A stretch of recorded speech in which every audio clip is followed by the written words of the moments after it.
ইমাম সাহেবরা যা একটা বেড়াগিরি ঠিক রে। মসজিদের ইমাম সাহেবরা চেহারা দেখ অন্যরকম, দাওয়াত কম কিন্তু চেহারা উজ্জ্বল। এখন তারা মন খুললা কথা কয়, মিনবার উঠতে যেই ধমক দেয় আমি বেড়ে ডরাই নাই। ওই নিমসার বাজারে যারা সাদাবাজি করেছে, সিএনজি স্ট্যান্ডে যারা সিএনজি ওলাতে টাকা তুলছে, বাস স্ট্যান্ডে বাসের সামনে দাঁড়াইয়া যারা টাকা আদায় করেছে, একদল গেল। আমরা যদি আবার এসে আবার সাদাবাজি শুরু করি তো আমরা তারার মতোই হইলাম, ঠিক কিনা কম? বাংলাদেশের মানুষ এটা আর দেখতে চায় না। বাংলাদেশের মানুষ স্বাধীনভাবে একটা দেশ দেখতে চায় যেখানে সাদাবাজি ছিল, এখন আর সাদাবাজি না কোথায় থাকবে না। যেখানে সন্ত্রাস ছিল এখানে আর সন্ত্রাস থাকবে না। বেড়া কোথায় কোথায় কোথায় কোথায় মানুষের উপরে হাত তুললে বইয়া রয়েছে, কয় কি তারে দলটা করি, টেবিলে দলটা করে এমনি উদাম করে সিহন জিংনা দিয়া ফথা করে করে খিসন যাইতো, ঠিক কিনা কও? আমিন কর। কষ্ট হইতে আছে না? এবার কইসলাম এখন নবীজিরে আল্লাহ না দায়িত্ব দিছে কয়টা? বললা গেছে কয়টা? 1 নম্বরে ফাফু আনহুম, 2 নম্বরে ওয়াস্তাগফির লাহুম। শুধু আপনি ক্ষমা করবেন এহেন শেষ না, ক্ষমাও করবেন। আবার যারা অন্যায় করছে উম্মতের পক্ষ থেকে আল্লাহর কাছে মাফ চাইবেন, সুবহানাল্লাহ বলবেন না? ওয়াশাবিরহুম ফিল আমর, এবং যে কোনো কাজ করার সময় সকলে লইয়া মেল মিটিং করে বইয়া পরামর্শ করে আর পরে করবেন। তাহলে নবীর মনটা কি গরম না নরম? বা কথা না, গরম না নরম? কম না বেশি? প্রমাণ আছে নাকি নাই? আসুন নবীর মনটা যে নরম এটার একটা উদাহরণ দিয়া আমরা শেষের দিকে চলে যাব। আল্লাহ যেন সুযোগ দান করে, সবাই কোনা আমিন। আল্লাহ নবী কত নরম তার মন। নবী মুহাম্মদুর রাসূলুল্লাহ, নবীর নাম শুনলে কি পড়তে হয়? 2-1 বার না বারবার, 2-1 দিন না প্রতিদিন, 2-1 সপ্তাহ না প্রতি সপ্তাহ, 2-1 মাস না 12 মাস, 2-1 বছর না সারা জীবন আমরা পড়ব সাল্লাল্লাহু আলাইহি ওয়াসাল্লাম। মদিনার মানুষের বড় অভাব, গভীর মনোযোগ খেয়াল করে শোনো। মদিনায় বড় অভাব, মদিনার মানুষের চুলায় আগুন জ্বলে না। একজন মানুষ একটা উট নিয়ে আসলেন, ইয়া রাসূলুল্লাহ এই অভাবের মাঝে আমি উটটা দান করে দিতে চাই। আল্লাহর নবী বললেন জবে করো। উট জবে করা হলো। গরিব মিসকিনের জন্য উটটাকে জব করে অনেকগুলো ভাগ বসিয়ে দেওয়া হলো। মদিনায় ডাক দিয়ে বলা হলো যত মানুষ আছে গরিব যারা, চুলায় যাদের আগুন জ্বলে না, তাদেরকে খবর দাও তারা যেন এসে উটের গোশত নিয়ে যায়। লম্বা লাইন পড়ে গেল। আল্লাহর নবী তিনি বসে বসে একজন একজন করে মানুষ আসে। আমার নবীর মনটা কত নরম খেয়াল করে শোনো। লাইন ধরে মানুষ দাঁড়িয়ে গেছে। যেই আসে নবী বলে জায়গা আনছো, কেউ ব্যাক করে দেয়, কেউ টুকরি বের করে দেয়। আল্লাহ নবী নিজের হাতে মানুষগুলোর হাতে গোশত বন্টন করা শুরু করলো। হঠাৎ করে নবী চুপ মেরে গেলেন। তিনি থমকে উঠলেন, তিনি চমকে উঠলেন, তিনি আশ্চর্যান্বিত হয়ে গেলেন। তিনি গোশত বন্টন করা বন্ধ করে দিলেন। সব মানুষ তাকিয়ে আছে, গোশত তো এখনো বাকি আছে, বন্টন কেন নবী বন্ধ করে দিলেন বুঝলাম না। আবার আল্লাহর নবী চুপ মেরে বসে থেকে চোখের পানিগুলো তার পড়তেছে। তিনি আস্তেই করে কাতারের মাঝে গেলেন। গিয়া দেখে একটা মহিলা বোচা হয়ে আছে, বুড়ি মহিলা। মহিলাটা বাঁকা হয়ে আছে, লাঠিতে ভর দিয়ে দাঁড়িয়ে আছে। আল্লাহর নবী কাছে গেলেন, তাকাইয়া তিনি আবার মহিলাটাকে জড়াইয়া ধরলেন, কপালের ভিতরে চুমু খাইলেন, ডাক দেয়া কয় মা, আমার মা, আমার মা, আমার মা হালিমাতুস সাদিয়া।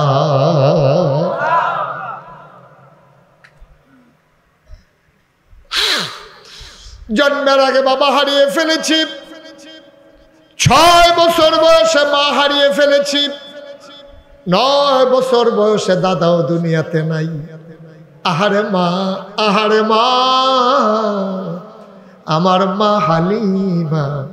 আমি বুকের দুধ খেয়ে খেয়ে তিল তিল করে বড় হয়েছি।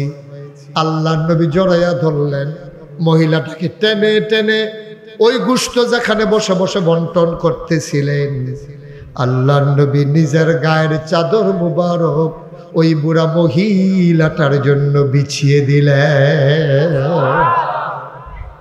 কি নবী আমার, কি নবী আমার! সুবহানাল্লাহ, সুবহানাল্লাহ, সুবহানাল্লাহ।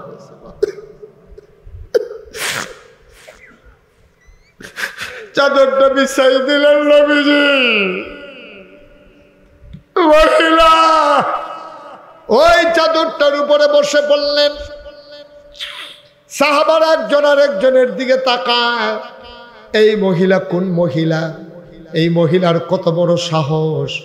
দুজাহানের বাদশা নবীর গায়ের চাদরে বসে পড়ে, মহিলার সাহস কত! একজন আরেকজনের দিকে তাকায়। নবী আবার ডাক দেয়া কয়, সাহাবারা রে, ও সাহাবারা, আমি কার জন্য গায়ের চাদর বিছাইলাম তোমরা চিন্তায় পড়ে গেছো? 6 বছর বয়সে আম্মা হারাই ফেলছি, আমি তখনও বুঝি নাই মা কারে কয়। আমি মায়ের গালে ধরে ধরে কান্দি। আমার দাদা আমারে সান্ত্বনা দিয়া কয়, মোহাম্মদ আর কান্দিস না রে মোহাম্মদ, তোর মা তোর ডাকে আর সাড়া দেবে না। জন্মের আগে বাপ হারাইলাম, 6 বছর বয়সে মা হারাইলাম। ও মদিনার সাহাবারা, শুনো শুনো শুনো, এই মহিলা দুনিয়ার, এই মহিলা আমার অন্য কোনো মহিলা না। এই মহিলা যার বুকের দুধ খাইয়া তায়েফের ময়দানে আমি তিল তিল করে বড় হয়েছি, এই মহিলা সেই মহিলা, আমার দুধমা হালিমাতুস সাদিয়া।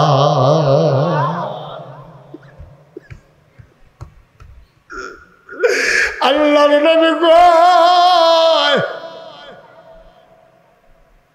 আমার সাথে আমার মায়ের দুধবার চুক্তি হয়েছিল, দুধ পান শেষ করাইলে আমি মা আমেনার কাছে দিয়ে আসবে।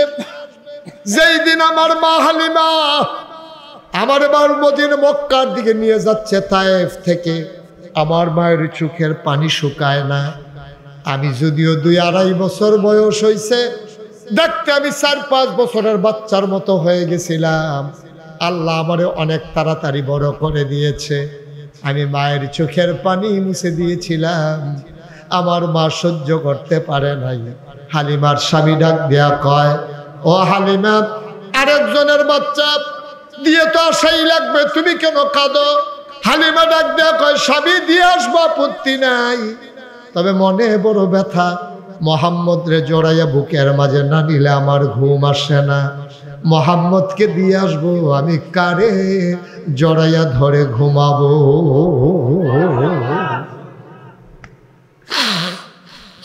আল্লাহর নবী গায়ের চাদর বিছাইলেন, আবার বললেন, আম্মা আপনার কি খবর বলেন? হালিমা চোখের পানি ছেড়ে দিয়ে কান্দে। আমার মোহাম্মদ একটা টুকরি বের করলেন, সবাইরে দিলেন 1 ভাগ গোশত। আল্লাহর নবী হালিমাতুস সাদিয়ারে দিলেন 2 ভাগ গোশত।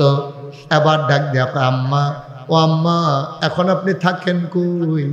নবীজি সবাইকে বললেন, বাবারা তোমরা এখানে একটু বসো, আমি আমার মাকে ঘর পর্যন্ত একটু আগাই দে।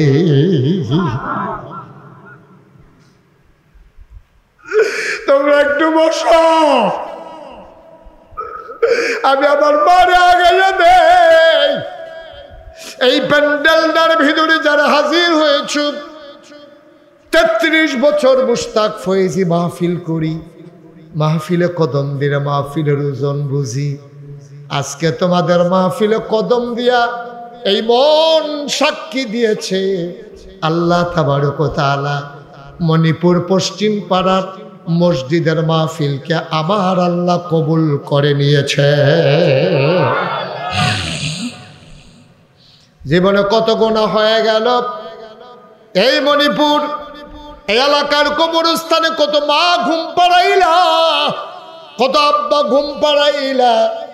বিনয়ের সাথে মিনতি আমার, প্রতিদিন এখানে মাহফিল হয় না, আজকে মনটা সাক্ষী দিছে মাহফিল কবুল। বৃষ্টি আসি করেও আল্লাহ সুযোগ করে দিয়েছে। ওজন বুঝো না রে ভাই, আল্লাহ কি আল্লাহ আমার, তোমাদের ডাক আল্লাহ শুনে নিয়েছে। সুতরাং এই কবুল হওয়া মাহফিলটাতে আমরা একটা লুকও চলে যাব না, সবাই মিলে আল্লাহর কাছে মাফ চাইব। দরকার আছে নাকি না?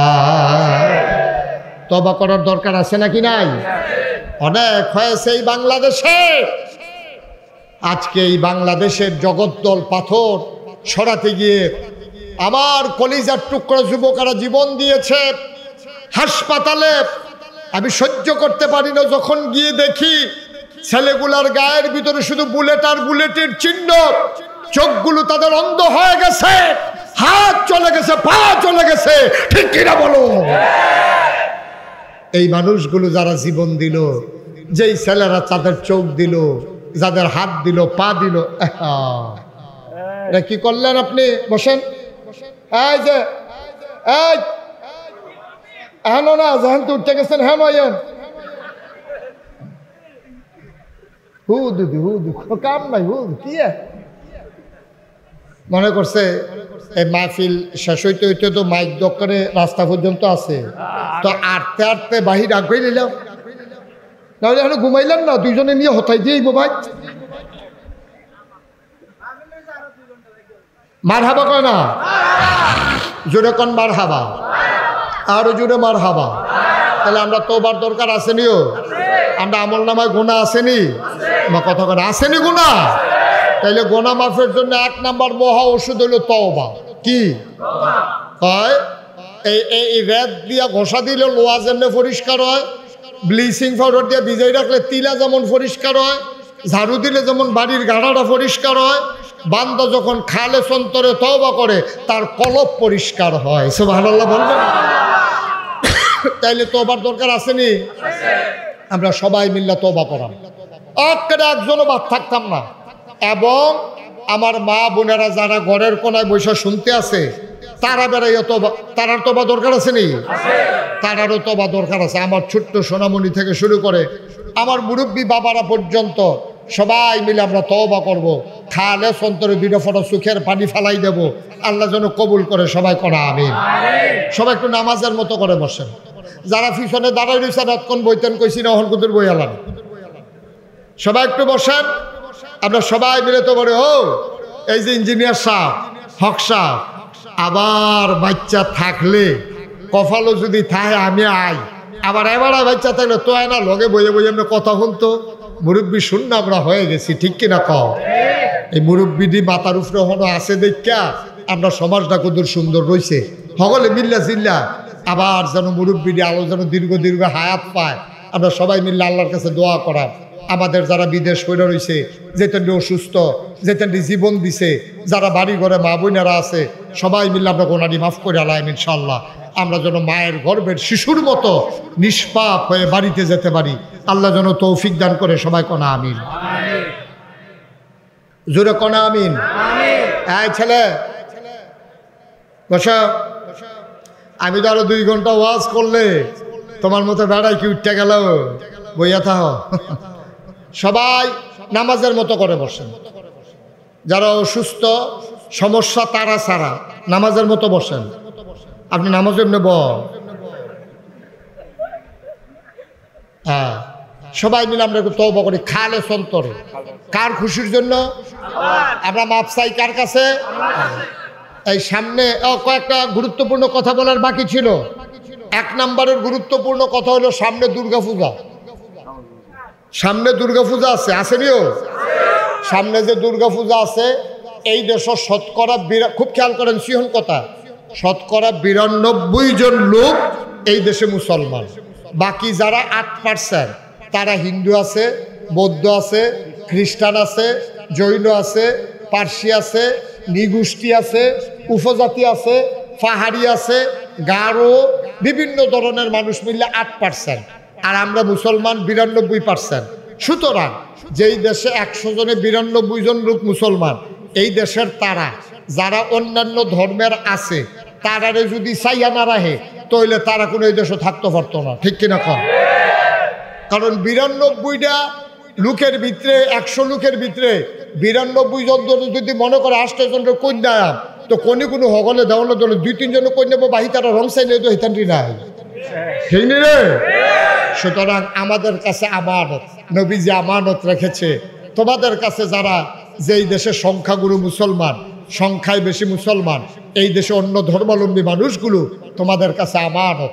তারা যেন ধর্মকর্ম ঠিকভাবে করতে পারে, তোমরা তারারে মাইরো না, তোমরা তারারে দৌড়ান দিও না, তোমরা তারার মূর্তি ভাঙনের। আরে কত কত নবীজি কইছে রে। একদিন নবীজি কয় সাহাবারা তোমরা করে আল্লাহরে গালি দিও না। সুবহানাল্লাহ কোন না কেন? তোমরা কারে গালি দিও না? তো মুসলমান কি কখনো আল্লাহরে গালি দেয়? তো নবীজি এই কথা কইল বলে নবীজি কয় তোমরা আল্লাহরে গালি দিও না। সাহাবারা কয় রাসূলুল্লাহ এটা একটা কথা কইলে আমরা খারাপ দেখে কি এত খারাপ? আমরা আল্লাহরে গালি দেয়? হ্যাঁ, এই কাল করবো না, আল্লাহকে গালি দিবা না। আল্লাহরে গালি দিলাম কবে? কয় তোমরা যদি অন্য দেবদেবীরে গালি দাও তো হেতারা যদি আবার আল্লাহরে লইয়া গালি দেয় তো তোমরার কারণে না হেতারা আল্লাহরে লইয়া গালি দিল, তো গালিটা যেন তুমিয়ে দিলা, ঠিক কিনা? দেখছেন কি সিহন কথা? সুবহানাল্লাহ না কেন? তাহলে আমরা হিন্দু দেবদেবী লইয়া টিটকারি মারতাম না, তারাও যেন আমরা আল্লাহরে লইয়া টিটকারি মারতো না পারে। রাজি নি আমরা? 1 নাম্বার। 2 নাম্বারের কথা হলো হিন্দুবাদ মুসলমানের ফুতায় গিয়া সাইডা হিন্দুবাদ ফলাবাইয়া নাচে, এইটার লোকে আমরা মুসলমানের ফুতায় এই জিন্সের প্যান্ট ফিন্দা টাইট গেঞ্জি গাও দিয়া ফেয়ার অ্যান্ড লাভলি লাগাইয়া তোমরা গিয়া তারার লোকে নাচনের দরকার নাই, ঠিক কিনা কম? মুসলমানের ফুতায় হিন্দু বাইক গিয়া পূজা মণ্ডপে গিয়া আমরা তারা নাচছ না। তোমরা লজ্জা সরব একটু কম, এর লেগে কথাটা কম লাগছে। তোমার লগে হিন্দু তে ফরে, তে খায়, তে ঘুমায়, তে খেলে, এরপরে তুমি যদি শুক্রবারে মসজিদ তারে যদি কও রে আমরা আজ সিন্নি দিব, নারকল করাইয়া দিব, কাটটা কেটে দিব, কচ্চর কচ্চর কামড় পড়বো, তুই আয় কত সিন্নি খাবি মসজিদের ভিতরে আয়, তে আইবনি কথা বলে, তে আইবনি? আমরা তো খাটা শুইলাম কি আমরা? কোন হিন্দুর ফুতায় আমরা মসজিদ আইয়া না, আমরা মুসলমানের ফুতায় হিন্দুবাদ গিয়া মন্দিরের সামনে নাচছে, ঠিক কিনা কম? আমরা লজ্জা সরম কিন্তু কম আপনার, আমরা গিন ফিরটা বিদায় হইয়া গেছে দুর্নীতি। কোন মুসলমানের ফুতায় হিন্দুবাদ গিয়া নাচবা না, সর্বোচ্চ পাহারা দিবা। ইমাম সাহেব যারা আছেন তারা শুক্রবারে মসজিদে ওয়াজ করবেন যে হিন্দু বাড়িতে, হিন্দু মন্দিরে কোনো মুসলমানের সন্তান যেন আক্রমণ না করে। আমার কলিজার টুকরা যুবকেরা, তোমরা পাহারা দিবা। যেমন করে 5ই আগস্টের আন্দোলনের পরে, দ্বিতীয় স্বাধীনতার পরে আমরা কুমিল্লা শহরে যতগুলো মন্দির ছিল, আমি মুশতাক ফয়েজি সহ ওলামায়ে কেরাম, মাদ্রাসার ছাত্ররা আমরা সবগুলো মন্দিরের সামনে পাহারা বসাইছি, যেন কোনো এই সুযোগ যেন না পায়।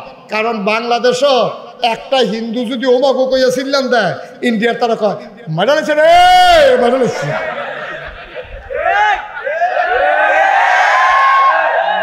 ঠিক নি রে? হ্যাঁ, যে উষ্টা খাই ওমাগো কইছে সেইটাও খবর নাই।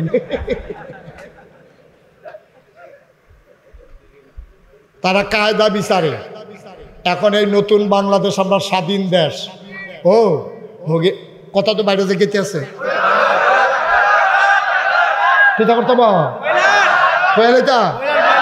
মার হাবা কটা তো ভগিনী বেড়ি দরজা খুললে ঘুমাই রইছি।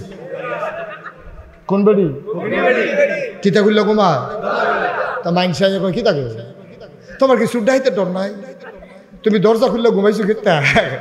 এই বেড়ি আইস দিয়া কয় সুরের বুঝ হইলে তো দরজা খুলছি, দরজা খুললে ঘুমাইতে শুধু বুঝ হইলে কয় কিতা, কয় তোমার সুড্ডা হাইতে ডর নাই? কয় ডরাইয়া লাভ কি, সুরে যেটা নিবা আমার ঘরে তো হেইটাই নাই। সুরে যে সম্পদ নিবা আমার ঘরে থাকলে না, এর লেগে দরজা খুললে ঘুমাই রইছি। আর যা বেড়ায় বড় স্বর্ণ আছে, গত রাইতে বিদেশ আইছে, কতটা সুটকিস আনছে, এটার ভিতরে জানি কত তারা কি দরজা বন্ধ খুললা ঘুমায় না বন্ধ করে ঘুমায়? ওদা বন্ধ করিয়া দরজা বন্ধ করছি নি বাহাইজি গায়ে একবার, মাইজি গায়ে একবার, বউয়ে বেড়াইয়া সুইটাটা বেড়াইয়া, দরজাটা জানি বন্ধ হয়েছে নি কুতুর বরাবরই গেছে দিয়া চায়, মাইদ্রেদ কি উঠতে চায়, চাইনিও কি? কারণ কি? কারণ কি? আমার কথা বলা কারণ কি? ঘরের ভিতরে মাল আছে, সম্পদ আছে। ঘরের ভিতরে সম্পদ থাকলে চোর ডাকাতের ডর বেশি, ভগিনী বেটির ডর নাই, ঘরের ভিতরে সম্পদ নাই। ঠিক কিনা কও? তাহলে এখন কি আমরা গরিব না ধনী? 53 বছর আগে স্বাধীন হয়েছে, আমরা কিন্তু সেই স্বাধীনতা কারে কয় বুঝি নাই। এই দেশে সব সময় যারা ক্ষমতাসীন দল তারা মনে করে ফার্স্ট ক্লাস সিটিজেন, আর যারা বিরোধী দল তারা হয় থার্ড ক্লাস সিটিজেন। আমরা স্বাধীনতা 53 বছরে বুঝি নাই, কিন্তু এখন দেখবেন চেহারার ভিতরে আইস। ইমাম সাহেবরা যা একটা বেড়াগিরি, ঠিক রে? মসজিদের ইমাম সাহেবরা চেহারা দেখো অন্যরকম, দাওয়াত কম কিন্তু চেহারা উজ্জ্বল। এখন তারা মন খুললা কথা কয়, মিনবার উঠতে যেই ধমক দেয় আমি বেড়াইয়া ডরাই নাই। এখন আমরা বাংলাদেশে বিশাল দামি একটা সম্পদ পাইছি, এটার নাম হলো দ্বিতীয় স্বাধীনতা। ঠিক কিনা কও? এখন বাপ বিদেশ চাইলে ফুতে বেড়াইয়া যেমন দরজাটা বন্ধ করে রাখতে চায়, এখন যেহেতু আমরা স্বাধীন বাংলাদেশে মহামূল্যবান স্বাধীনতার মালিক, এই স্বাধীনতাকে পাহারা দিয়ে রাখার দরকার আছে নাকি নাই? এটার অনেক শত্রু আছে, চুর আছে, ডাহাইত আছে। এই রাতেরতে আমার এই স্বাধীনতারে পাহারা দিয়ে রাউন লাগবো। এখন যদি হিন্দুর বাইত আক্রমণ হয়, একটা মূর্তি যদি ভাঙছে একটা, ইন্ডিয়ার পত্রিকা তাইবে হাজার হাজার মূর্তি ভাঙ্গিয়া সুইয়া শেষ করে লাইছে। ঠিক কিনা? ভাঙছে কটারে? তো একটারে তারা বানাই নেবে 1000। ঠিক কিনা কও? তো ভাঙবো দূরের কথা, আমরা মূর্তির কাছেও কাউকে যাইতে দেব না। ঠিক কিনা কও? আমরা পাহারা দিয়া রাখবো আমার দেশ, আমার সম্পদ, আমার কলিজা, আমার ভালোবাসা। সুতরাং এই দেশকে আমরা ভালোবেসে, এই দেশে মুসলমান যেমনে থাকবে, হিন্দুও তেমনে থাকবে, সবাই স্বাধীন দেশে স্বাধীনভাবে থাকবে, কারোর উপরে আক্রমণ করা আমাদের দরকার নাই। ঠিক কিনা কও? কথায় কথায় হিন্দুরে কি চালাইবা? নবীজি গীতা কইছে শুনছ? নবীজি কইছে শোনো, তোমরা সংখ্যায় বেশি দেখা সংখ্যায় যারা কম তারার উপরে যদি আক্রমণ করো, আমি নবীজি কিয়ামতের ময়দানে ওই মুসলমানের বিরুদ্ধে মামলা দেব যে কম পাইয়া হিন্দুর উপরে আক্রমণ করেছে, আমি হব বাদী, আর ওই মুসলমান যে আক্রমণ করেছে তাকে বানাবো আসামি। আল্লাহ হবে সেই দিন বিচারক। সুবহানাল্লাহ বলবেন না? খুব সাবধান আমরা যেন এই কাজটা না করি। মনে থাকবে ইনশাআল্লাহ? তাইলে যেন এই কাজ না হয়, এই সামনের দিনে খেয়াল রাখতে হবে। সাদাবাজি বন্ধ হয়েছে, এই সাদাবাজি সমাজে আবার ফিরে আসতে দেওয়া হবে না ইনশাআল্লাহ। ঠিক কিনা কর? সাদাবাজি হবে না, টেন্ডারবাজি হবে না, রাস্তার দ্বারে সিএনজির থেকে টাকা উঠানো হবে না, জিবি বন্ধ, বাস স্ট্যান্ডের ভিতরে চাঁদা উঠানো হবে না, এরপরে নিমসার বাজারও এই ট্যাক্স বন্ধ। সব কিছু সুন্দর করে আমরা নতুন করে স্বাধীন বাংলাদেশে স্বাধীনভাবে মাথা উঁচু করে বাঁচতে চাই। ঠিক কিনা বলো? এই দেশ হবে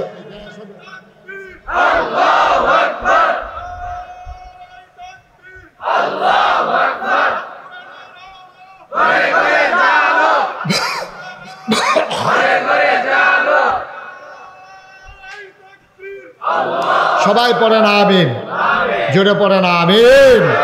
কথা মনে থাকবে ইনশাআল্লাহ? কথা মনে থাকবে ইনশাআল্লাহ? আমরা কেউ কারো উপরে জোর জুলুম করবো না। জোর জুলুমের দিন শেষ, যেই দিন গেছে একেবারেই গেছে। যারা জোর জুলুম করছে তারা এখন বিচারা পাওয়া যায় না। আমরাও জোর জুলুম কইরা আমরারে বিচারা পাওয়া যাইতো না, আমরা সেই জায়গায় যাব না ইনশাআল্লাহ। ঠিক কিনা কও? আল্লাহ যেন হেফাজত করে। সবাই কোন আমিন। আবার নামাজের মতো বয়ালাম, সবাই মিলে তওবা করি। আমরা টাইম গনাই আইছে, আমরা যেই টাইম আল্লাহ দিয়েছিল এটা গনাই ভিতরে কারবারটা সাইড আলাই তৈব ইনশাআল্লাহ। আমরা যেন মাপ, কার কাছে না মাপ চাই?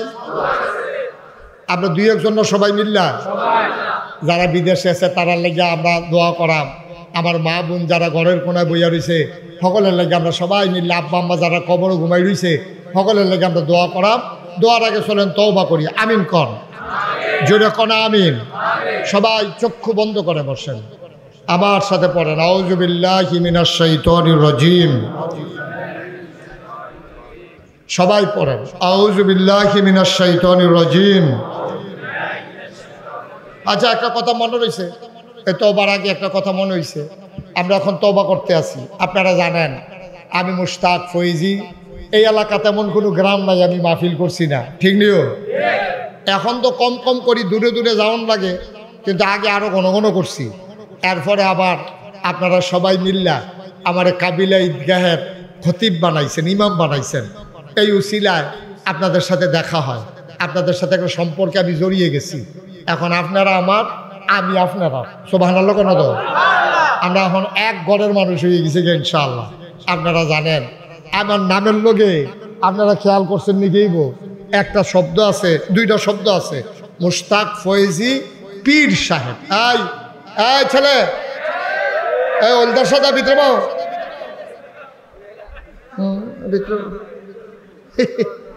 কারবার আর কি আজ বুঝছে না। আমিন বলো। আমার নামের লগে দুইটা শব্দ আছে, পীর সাহেব আছে নিও। আমি কইলাম আসলে পীর সাহেব হইতাম চাইতাম না, ওখানে সত্য কথা, আমার মনের কথা কইয়া লেলাম। আমি পীর সাহেব হইতাম চাইতাম, কারণ চাইতাম না রে, কারণ আমি বাংলাদেশে পীর সাহেব দেখতে দেখতে অতিষ্ঠ। আমি বাংলাদেশে যেই পীর সাহেব দেখছি, আমি দেখছি বালা আতফাও আছে, লেহাপড়া করছে, চোহেও দেহে কানেও শুনে, এবারে বইয়া থাহে ফ্যাট ফুট বাবাইয়া মগিন নিবে দিতে হাতে, রিক্সাওয়ালাতে হাতে, হেইটে হাতে বইয়া বইয়া খায়, ঠিক কিনা কও? আমি কোনো সময় পছন্দ করি নাই। মানে আমি মুশতাক হয়ে যদি মাডি কাটি তো আমি 500 টাকা রুজ পায়া, অটো চালাইলে 1000, সিএনজি চালাইলে 1500, বাসের কন্ট্রাক্টারি করলে টেহা নামাইটা দিও তো ভালো টেহা কামাই করুন যে, ঠিক নি রে? এরপর একটা মানুষ বইয়া বইয়া খাইবো, এটারে কি ফিরালি কয়, এটা আমি বুঝছি না, হবো এটা আমি অহনো বুঝছি না। বইয়া বইয়া কেন খাইবো? হয় চাকরি করো, না হলে গৃহস্থী করো, না হলে সিএনজি চালাক, না হলে মুদি দোকান দেও, একটা না একটা কিছু কইরা খাইলেও তো সারে। কিন্তু এইটার ভিতরে যাইতো না। বাংলাদেশের অধিকাংশ পীর সাহেব বইয়া খাইতে খাইতে খাইতে খাইতে মনে হয় যেন ঘরের ভিতরে 15-20 জন বইয়া রয়েছে, আসলে একজন। ওই যে শরীরটা মোটো হয়ে গেছে, কাছে ফেটে ফুটে বুঝাই যায় না এটা কোনটাই না। নাউজুবিল্লাহ কোনটা কেন? আমার দাদার আগে আমার আব্বা ইন্তেকাল করেছেন। এই তারার লোকে চলুন না মানুষ। আমার আব্বা এই এলাকাত কত মাহফিল আব্বাই করছে, মাওলানা ফয়েজ আহমদ। আমার আব্বা মারা গেছে 85 সালে, দাদা মারা গেছে 98 সালে। 96 সালে আমি যখন কামেল পাশ করছি, আমার দাদায় আমারে খবর দিয়ে আনছে, আইনা সেটা দেখি দুনিয়া বাড়িতে দুনিয়ার মানুষ। আমি বললাম দাদা কিতা? আমি কমলা মরা যাই, এখন চিন্তা করছি তুমিও হইবা আমার পরে নাগাইশের ফিরসা। আমি কই মাপ চাই, আমার ফিরালি লাগতো না। আমি লেহাপড়া করছি, মেহনত করে খাওয়া অন্য মানুষ। আমি চিন্তা করছি আমি মাদ্রাসা করব, আমি এতিমখানা করব, আমার ফিরালির দরকার নাই। দাদা কই ফিরালিও করবা, এডিও করবা। আমি কই তৈলে খ্যাত লাগবে। দাদার কাছে কইলাম আমার এক জমিন দিতে হবে। দাদা আমারে 9 শতক জায়গা দিছে। দাদা তো ধনী মানুষ আছিল না, উনি আমারে দিছে 9 শতক জায়গা। কয় শতক? আমি দায়িত্ব পাওয়ার পরে জমিন কিনা শুরু করলাম। আপনার হাজি সাহেব গিয়া বেড়াই আইছে, দেখতে আইছে। আমার জমিন এখন 18 একর, 1800 শতক। আর আসতে কোন আলহামদুলিল্লাহ। কত শতক? 18 শতক। আপনি দি ফুলে 18 করলেন যেমন খেতে বেড়া মার হাবা কোন তো কয় শতক? 1800 শতক। আমার এখানে 10টা প্রতিষ্ঠান, একটা খানকা, একটা দাখিল মাদ্রাসা, একটা নুরানি মাদ্রাসা, একটা হাফিজিয়া মাদ্রাসা, একটা ধাতব্য চিকিৎসালয়, একটা গণপাঠাগার, একটা গবেষণাগার, একটা ছাত্রাবাস, একটা ইয়াতিমখানা, একটা মসজিদ। মার হাবা কোন কেন? আমার এখানো মার্শাল্লাহ লোকজন আছে তো। আমার যে মসজিদে আইডল টিনের ঘর, তা আমি যেন জমা পড়াই মানুষে তো হুন্ডালাইছে। মানুষ সকলে যায় সিএনজি মিনজি অটোমোটো লইয়া, প্রাইভেট কার লইয়া আমার চাইতো, দোয়া নিত গিয়া সেটা মসজিদও তারা আগে আগে বইয়ালায়। আমরা মুসল্লি যারা তারা একজন আর মসজিদও জায়গা পায় না। ম্যাক টেকাইলে বিজ্জা বালুয়ে সালুয়ে কোনো মতে তারা নামাজ পড়ে। আমি ভিতরে জায়গা ফাইলাম না, ওই ইমাম দেখকে এই ভিতরে কোনো মতে জায়গা পাই। আমি ইঞ্জিনিয়াররা করলাম একটা ড্রয়িং কর, সুন্দর করে একটা মসজিদ করাম, দৃষ্টিনন্দন পৃথিবীর বিখ্যাত একটা মসজিদ করাম। তারা ড্রয়িং করলো, আমার কাছে লই আইলো, দেখি চমৎকার। আমি এটা কি তাইটা? হুজুর মসজিদ। আমি এটা যেমন একটু বড় বড় লাগে। হুজুর বড় কিরম কইতাম পারতাম না, তবে এই মসজিদটা নামাজ পড়বো এক লগে 6000 লোক। কয় হাজার? আমি জিগাইলাম এত বড় মসজিদ যে তোরা রাখলি এটা করতে কত লাগবো? 15 কোটি রে। কয় কোটি? এটা যেমনি কইছে আমি মনে করছি 1500। তাড়াহুড়া করে যে কইছে আমি যে হয়তো 1500-1600 এরকম হইতে পারে। আমি এমন ডরাইছি, আমি আরে কসকিটা 15 কোটিটা, আমি গরিব মানুষ, এইটা পায়াম কজন নিয়ত করে নাই মালাম। নিয়ত করলাম যে আল্লাহ এই মুস্তাক ফৈজি সারা বছরে তো মাহফিল করি, এক বছরে মাহফিল কইরা যত টাকা হাদিয়া পাই পুরা এক বছরের হাদিয়া আমার মসজিদে দান করে দেব ইনশাআল্লাহ। আমি এক বছরে 25 লক্ষ টাকা জমাইছি। কয় লাখ? 25 লাখ টাকা জমাইয়া আমি মসজিদের কাম শুরু করছি। আপনাদের কাছে ধর গোপনটা খেলাপ নাই, একতলার ছাদ হয়ে গেছে মসজিদের, 4 কোটি টাকা মসজিদের নামে খরচ হয়ে গেছে। কয় কোটি? আমি দিছি কয় লাখ? তো আর 3 কোটি 75 লাগাইলো করতে। এই 3 কোটি 75 লাগাইছে আমরা দেশে বিদেশে, মোবাইলে, বিকাশে, নগদে, রকেটে, বিভিন্নভাবে। আমার নাসিমে দিছে 1 লক্ষ। মারহাবা কনদ। আমি মালয়েশিয়া গেছি পরে আমার নাসিম যে আমার কি পাগলামি করছে, ব্যান্ডাইতাইয়া আমার হোটেলের নিচে বইয়া রয়েছে, গাড়ি দিয়া নিজের বাসাত লইয়া গেছে, ব্যান্ডাইতে সেহেরি খাওয়াইয়া আবার অন্য হোটেলও দিয়া গেছে। মারহাবা কয় না?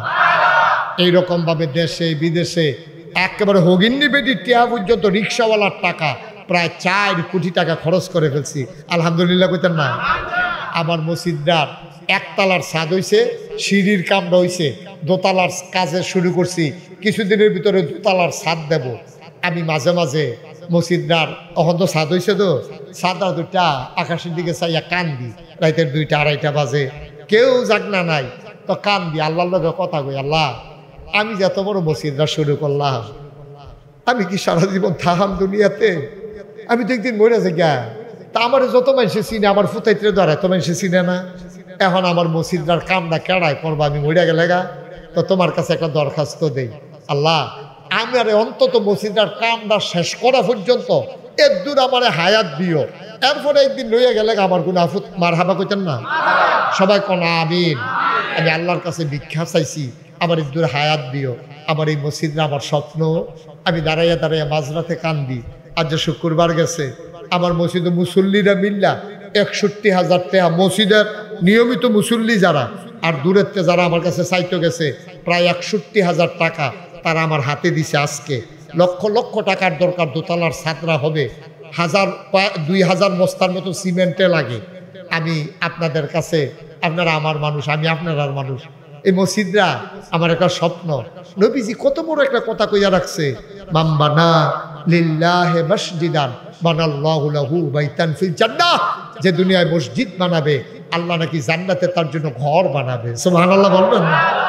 আল্লাহ যেন জান্নাতে ঘর বানায়, এই আশায় এই প্যান্ডেলটার ভিতরে কেউ আসেননি যে হুজুর ইনশাল্লাহ এত বড় মসজিদ হবে, আমাদের স্বপ্নের মসজিদ ইনশাআল্লাহ। আমি হুজুর আপনি তো 25 লাখ দিচ্ছেন, আমি এত পারতাম না, আমি ইনশাল্লাহ 10,000 টাকা দিয়া, 5,000 টাকা দিয়া আপনার এই বড় মসজিদটা শরীক থাকতাম চাই। আমি প্রাণ ভরে দোয়া করে দেব। আমার এটা একটা আবদার।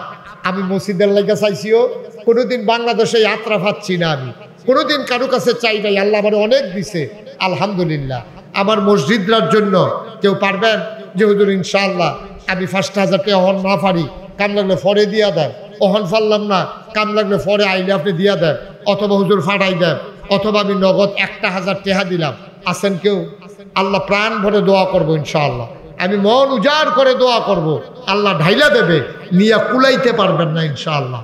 আল্লাহর ঘর মসজিদও দিবেন, আল্লাহর ঘর মসজিদ যেমন তেমন কথা না। আমরা সবাই মিলে শরীক থাকি, তারপরেই আমরা সবাই মিলে তওবা করে ফেলবো ইনশাআল্লাহ। আল্লাহ যেন কবুল করে, সবাই কোনা আমিন, জোরে কোনা আমিন। আল্লাহ যেন আমাদের মনের আশা পূরণ করে যায়। ওই যে মাশাআল্লাহ আমার এক ভাই, হ্যাঁ কে মাশাআল্লাহ আমাদের আমার সভাপতি আমার খুব আদর করেও, এবারে দেখলে এবার আজ যা খাইতাম না কইছে বলে যে একটু দমক দিছে, আমি ডরে খাইয়ে নিয়েছি, এই উপায় নাই। মাশাআল্লাহ বুঝছি আমি লম্বা মাহফিল তো, সব উঠটাইলে মাহফিলের বিশৃঙ্খল হইব। আমার ছেলেরা ভিতরে যাও, সবাই ভিতরে যাও। এই যে যা পারেন 1,000 2,000